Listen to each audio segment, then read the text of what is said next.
Hey, long time no see, huh? A man called out from behind, and it turned out to be my ex-husband. I never wanted to meet him again, especially not here. I heard you're getting welfare. My ex-husband said with a smirk, his new wife mocking me by his side. I decided to share a certain truth with these two. Who do you think you're mistaking me for? My name is Maggie, a 35-year-old housewife. I've been married to Brian for 7 years. We met at work. After graduating from college, I landed a job as an office worker at a corporation, and Brian was a salesman there. We were in different departments, so we didn't interact much, but Brian would sometimes come to my department for work. We knew each other by face from occasional greetings. The moment we got closer was when I happened to go out drinking with a friend. Brian and some coworkers sat at the next table. Oh, aren't you from the office? He recognized me and struck up a conversation. I responded with a greeting, and we ended up joining tables and drinking together. That night, talking with him, we got along well. We exchanged phone numbers and started messaging regularly. Eventually, he started inviting me out for drinks and meals after work, and even for dates on weekends. I was impressed by his sincere approach and agreed to go out with him. He always tried to make our dates enjoyable, which made me trust him. After a while, he confessed his feelings, and we started dating. He always treated me well, making me happy. About a year and a half into our relationship, he proposed. I want to spend the rest of my life with you, Maggie. Will you marry me? Yes, I look forward to it. Thus, we decided to get married. However, I had a secret about my family background. My family lived in the capital region, not DC. I had moved to Boston for university. My father was actually a CEO and a landowner doing real estate investments, making us quite wealthy. Because of my father's status, many people approached me with business proposals, some even trying to use me to get closer to him. Despite our wealth, my father lived modestly, but people knew about his business, making it obvious we were affluent. At school, some people tried to befriend me, hoping for some benefit, motivated by greed. But I was not spoiled by my father. I was given a normal allowance, and that gave me a good sense of money. Despite this, people who knew about my wealthy background would approach me, hoping to benefit from it someday. Tired of such experiences, I decided to go to university in Boston. Living in Boston, I enjoyed friendships without mentioning my family background. Everyone treated me as a normal person, making it difficult to talk about my family. I decided not to tell Brian about it. I trusted him, especially since he proposed without knowing about my family. I didn't want to see his attitude change by revealing my family's wealth. I thought it would be okay to share it later in our marriage, believing that learning about the wealth later would still be a happy surprise. We visited each other's parents, who approved of our marriage. My in-laws liked me, and we prepared for the wedding without inviting many people from my hometown, keeping my family background a secret. After getting married, Brian wanted me to stay at home. But what if we have children? Won't we struggle financially? He reassured me that he would provide for us as the head of the family. I was touched by his words and felt secure becoming a housewife. I dedicated myself to supporting him through household chores, taking pride in my cooking and cleaning. Brian appreciated my efforts, saying it motivated him at work. He continued to treat me well, taking me to various places on weekends, creating many memories together. 3 years into our marriage, I became pregnant. We had wanted children early on, and the news brought us immense joy. Brian was thrilled about the pregnancy, promising to work harder. I believed we would remain a happy family no matter what, and I safely gave birth to a baby. A healthy baby girl was born. However, after the birth of our daughter, changes began to appear in our relationship. Ugh, it smells. Well, that can't be helped. It's because of our baby, and she needs to poop. Change your diaper quickly. It's so smelly, it's making me sick. Saying that, my husband quickly left the scene. Whenever the baby cries at night, he gets in a bad mood and orders me to stop her from crying quickly. I don't think it's right for him to order me around just because I'm a stay-at-home mom. Moreover, he's always angry the morning after our child cries at night. I need to recover my energy for work. Why should my sleep be disturbed? It's your fault for not disciplining the baby properly. But it's normal for babies to cry at night. Don't just dismiss everything as unavoidable. I think you're being too easy on yourself. He blamed me for everything. I was upset about why I had to be blamed like this. After that, he started to increase his drinking and overtime. As a result, he came home later and later, and I spent extra days all on my own. Even if he was cool to me, having another adult around when raising a small child is appreciated, but it felt like he was avoiding parenting, coming home later and later. I raised our daughter alone, and thankfully, she became very attached to me. At 4 years old, she started learning various things in kindergarten and would happily tell me about her day. I looked forward to her stories every day, finding happiness in them. However, I was troubled by my relationship with my husband. He continued to come home late and hardly interacted with me or our daughter. Hearing from other moms about family trips or kindergarten visits made me envious, as my husband's behavior meant we were stuck at home or just the two of us going out. I felt sorry for our daughter, so I told my husband I wanted us to go out as a family and make memories like the other moms. But he said, I'm tired from work. Don't be selfish when you're being supported by me. So he did nothing, and an awkward atmosphere developed between us. Is this really okay? I wished to improve our relationship for our daughter's sake, to be good parents. But then my husband did something unforgivable. One night around midnight, he brought home a woman. I was still awake, shocked to see this young woman. Who might this be? This is my lover, Sarah. What? I was speechless. My husband brought home his mistress. What do you mean by this? What kind of nerve do you have bringing a mistress home? I've wanted to end things with you. I'm divorcing you so that I can remarry her. Don't joke about divorce all of a sudden. What about her daughter? You take care of her. I'm starting a new life with Sarah. How can you just show up like this and expect me to agree with your nonsense? I was incredibly disappointed with my husband, but I couldn't just let him do this to me. Reluctantly, I let my husband and his mistress into the living room to talk. Our daughter is sleeping, so please keep your voices down. If you have any consideration, you wouldn't want to expose a small child to how messy us adults are.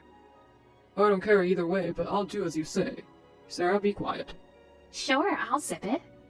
Sarah, the mistress, was wearing incredibly flashy clothes. First of all, where did you two meet? I met Sarah at the gentleman's club where she works. The gentleman's club? Sarah, how old are you? I'm 24. She's 11 years younger than you. Oh, that's all? I thought you were like 20 years older because you look so much older. Sarah laughed at me, mocking. I quickly realized she was a terrible person, too. I understand. We'll separate, but you'll have to pay compensation and child support. At that, my husband shrugged. Fine, I'll pay you. If I can get rid of an old hag like you and be with a cute girl instead, it's a great deal for me. Fine. Well, let's end this conversation here. Yeah, I'll prepare the divorce papers, so just sign them and get out. I doubt you'll find a job anyway, having been just a housewife all this time. Don't blame me if you end up homeless. Wow, what a miserable life. I wouldn't want to end up like you. Laughing at me, my husband and his mistress left the house. After they left, I collapsed on the spot. Why did I have to be betrayed like this? I had worked hard on the household and parenting. I don't think I caused that much trouble for my husband. Yet, he insulted me, cheated on me, and abandoned me. I never thought I would be humiliated this much. Filled with indescribable anger, I quickly packed our things and left with my daughter. I went back to my parents' house, where they were outraged after hearing my story. My father asked if he should teach my husband a lesson, but I decided against it. I didn't want anything to do with that man anymore. I divorced my husband through a lawyer and demanded compensation from him and his mistress. I also demanded child support.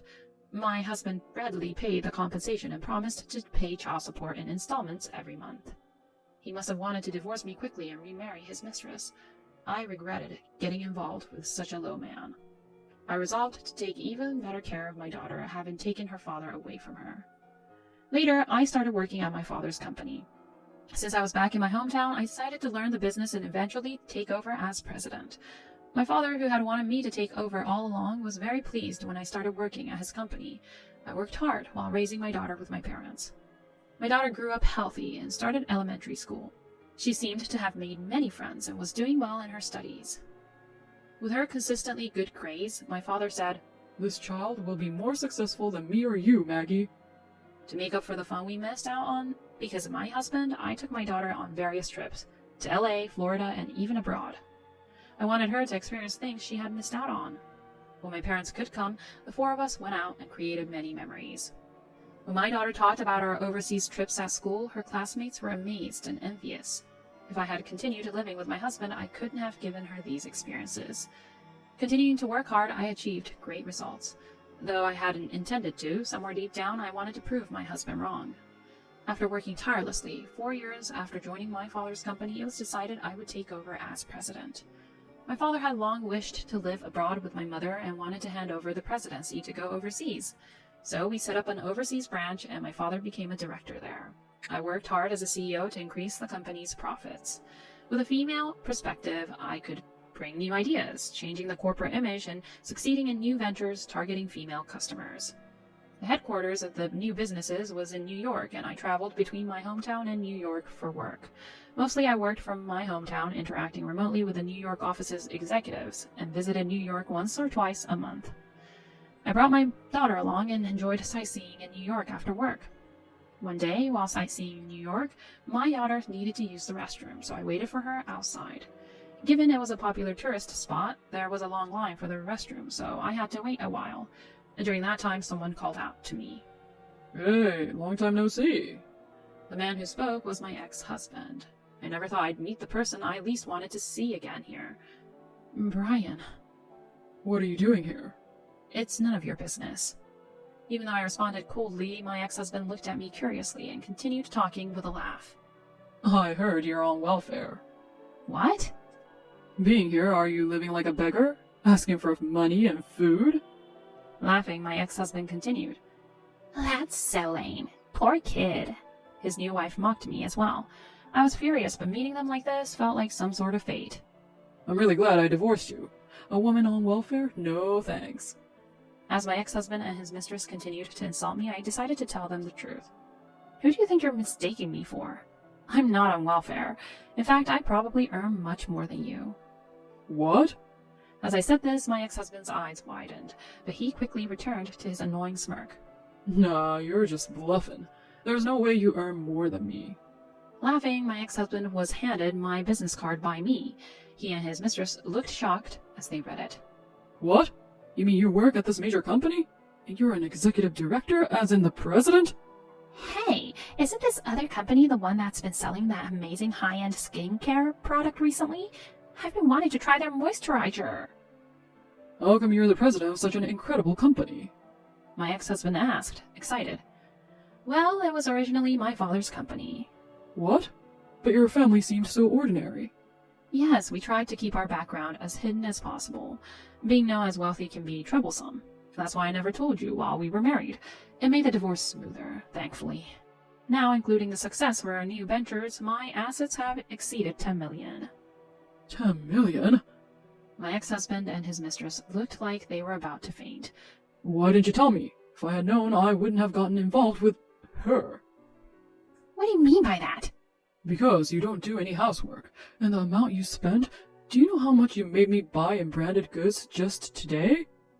And that's the only good thing about you. You should be grateful you have a young and beautiful wife like me. Suddenly, my ex-husband and his mistress started arguing. You're drawing a lot of attention here, just so you know. After I said that, they left the scene after being flustered. Later, I received a message from my ex-husband. He said he had divorced his mistress and wanted to get back together. I was astounded at his selfishness and delusion, thinking such a thing was even possible.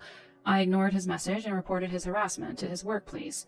His actions became a significant issue, considering I'm the president of a major company and he was demoted to a dead-end department with no prospects for any promotion. It felt deserved that he got a taste of his own medicine after all the freedom he had taken away from me.